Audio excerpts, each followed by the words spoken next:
That does it for the first segment. Coming up next, we shall be talking about small and medium-sized enterprises and business in Cameroon and the US. Stay with us.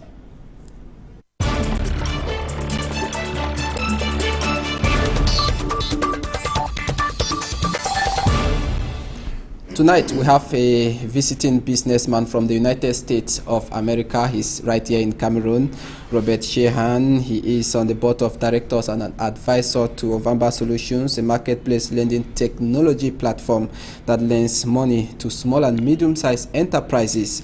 Executive Vice President of Systems Made Simple. You have many functions, but tonight we invited you as a businessman who has not only remained in the US, but coming to Cameroon. Good evening. Good evening.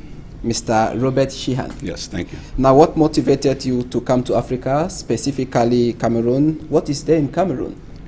Well, Ovamba Solutions is here in Cameroon, and it's a very exciting opportunity for Americans to invest in the small and medium enterprises in Cameroon.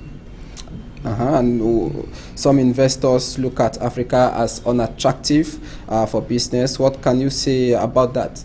Well, I think a lot of the Western investors in the United States don't understand Africa and view it as chaotic and war-torn and full of poverty, which there are some of those issues.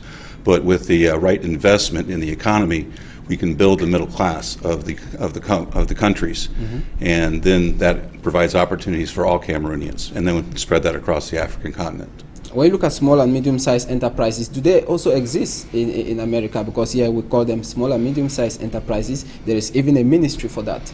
In the United States, we have small businesses. My career has been spent helping small businesses grow to medium businesses and hopefully grow to large businesses. Now tell us how it functions out there in the U.S.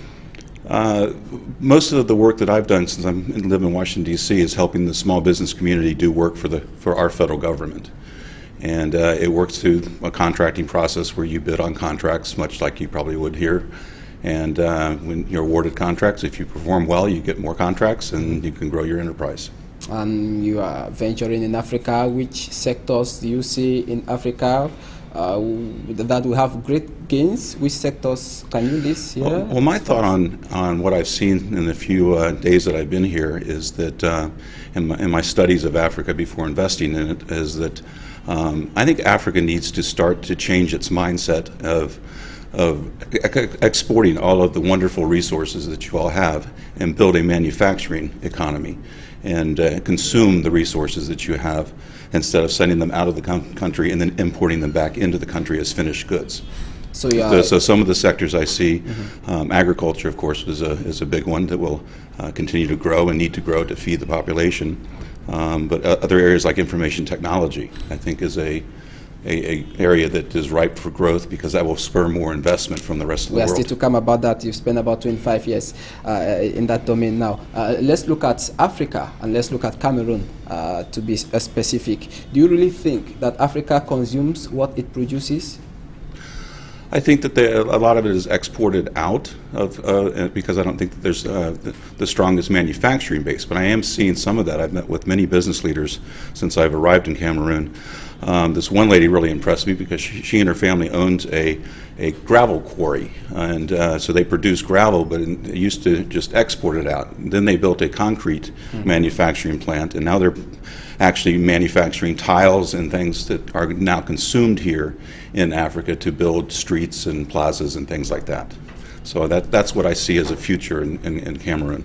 Which means Cameroonians can produce and consume. There's even a department in Cameroon that encourages Cameroonians to produce and consume local products. Now, how can you help to foster that? Well, I and other Western people, whether they're from the U.S. or European nations, I think should look at Africa as a true opportunity to invest not only monetary resources, but invest their time and the knowledge that we have gained in my 25-year career in information technology in the United States. One of the things that we have done, even though it's information technology, it was focused on the healthcare field, and it is truly helping to transform healthcare delivery in the United States. Those same principles can be brought to bear here in Africa. And do you think that technological advancement is a hindering factor to some of this in Africa and in Cameroon? Currently, I had a conversation with a gentleman today at lunch who kind of told me that he didn't think it was one of the top priorities. Of course, I have a little bias because I am from information technology, but I do believe that lack of true, solid internet communications does hinder African nations from becoming part of the global economy, because the economy is not, right now here it's localized, but it needs to become global, and people need to be able to order their supplies, find suppliers. Cameroonian businesses need to be able to find suppliers on the internet, as opposed to having to do it, one by one. And now when you look at you, a U.S. citizen coming back here in Cameroon, do you really think that the West and the U.S., to be specific, could be thinking of a new Africa, maybe investing in Africa today? I truly think there's that opportunity. I think that, unfortunately, historically, what we see on our TV is mostly the chaos, the poverty, the wars in certain regions of Africa. But I think if Americans learn to look past that and understand that Africa is all of Africa, those are as emerging economies that are going to be part of the global economy, much like China has become part of the global and actually a leader in the global economy. Now, what will you tell Americans as far as investing in Cameroon is concerned? It's a land of opportunity. Cameroonians are warm people. They're hardworking. They need opportunity, and most of all, they need capital. And that's what Ovamba Solutions is all about, is providing capital to the small and medium enterprises so that they can grow by importing not just 12 containers a year of raw materials, but they can import 24 containers a year because they have the extra capital and then other working capital to grow their own infrastructure and to build factories and to grow their enterprise. Which means with maybe in the days ahead, with partnership with a person from the U.S., one can become an entrepreneur. Absolutely. Overnight? Well, overnight's it took me 25 years to get where I was, so it does take a while. But I do believe that there's opportunity for individual partnership. Some of the businesses I've actually talked to today, I am truly engaged in wanting to help them individually. I just think that Americans don't know Africa. As I said, we see it through the prism of our own news. And it's not pretty, and they need to change. So when I go back to America, I will be able to tell the story of what Africa a really land of is. legendary hospitality. Now, before we leave, Mr. Robert Sheahan, what is the challenge of the new media in today's business? You've been there for 25 years, technology. The challenge today, the new media, like maybe social media in today's business? Well, again, communication bandwidth is going to be key to that. But the challenge for the new media is to expand through secure methods. Okay, so information needs to be secure. People need to be comfortable with it. Need to understand.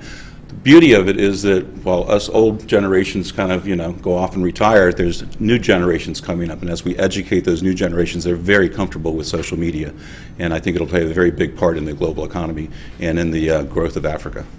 Okay, thanks a lot, Mr. Robert Sheahan, for making it to Cameroon and on Equinox Television. Okay, thank you very much. We hope you go back with good news to America. I will, thank you. All right, and thanks for having joined us in this edition of the 6 p.m. primetime newscast on Equinox Television, the Weekender edition.